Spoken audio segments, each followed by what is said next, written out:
dalam perkara pencemaran nama baik, fitnah, dan manipulasi data elektronik yang Kasus dugaan ijazah palsu Presiden Joko Widodo kembali menjadi sorotan setelah Polda Metro Jaya menetapkan Rai Suryo dan beberapa pihak lain sebagai tersangka.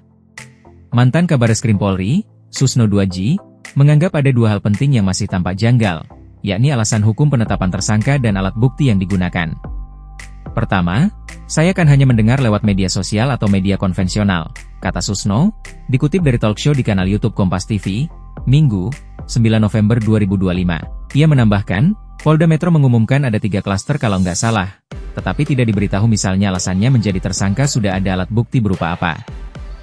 Menurut Susno, informasi yang disampaikan polisi baru sebatas jumlah saksi dan barang bukti, tanpa kejelasan substansi. Polda Metro Jaya sebelumnya menyebut telah memeriksa 152 saksi dan ahli serta menyita 723 barang bukti. Namun, bagi Susno, angka-angka itu tidak bisa dijadikan ukuran sahih untuk menyatakan seseorang cukup bukti dijadikan tersangka. Ya, hanya dijelaskan bahwa sudah sekian ratus saksi yang diperiksa, kemudian sekian banyak ahli. Mestinya, itu bukan menjadi patokan, menentukan bahwa suatu perkara itu cukup bukti atau tidak, ujarnya. Ia menegaskan, penilaian tentang kecukupan bukti merupakan kewenangan penuh penyidik Polri, bukan berdasarkan banyaknya saksi atau ahli yang diperiksa. Bukan ditentukan oleh banyaknya ahli yang diperiksa, bukan ditentukan oleh banyaknya saksi yang diperiksa, tambahnya. Susno juga menyoroti sikap Polda Metro Jaya yang hingga kini belum menjelaskan status keaslian ijazah Jokowi sebagai objek utama perkara.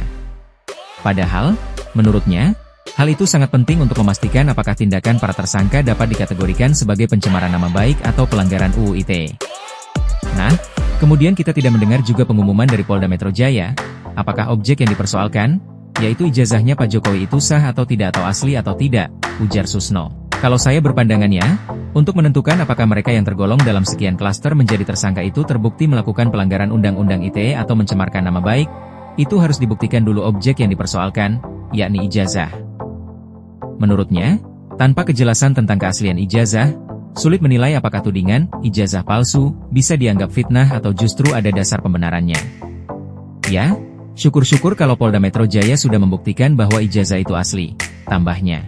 Ia menjelaskan, ada dua posisi hukum yang saling berlawanan, pihak Jokowi bersama UGM menyebut ijazah tersebut asli, sementara pihak tersangka menilai sebaliknya. Dalam situasi seperti ini, menurutnya, lembaga yang paling tepat menilai keabsahan dokumen tersebut bukanlah kepolisian,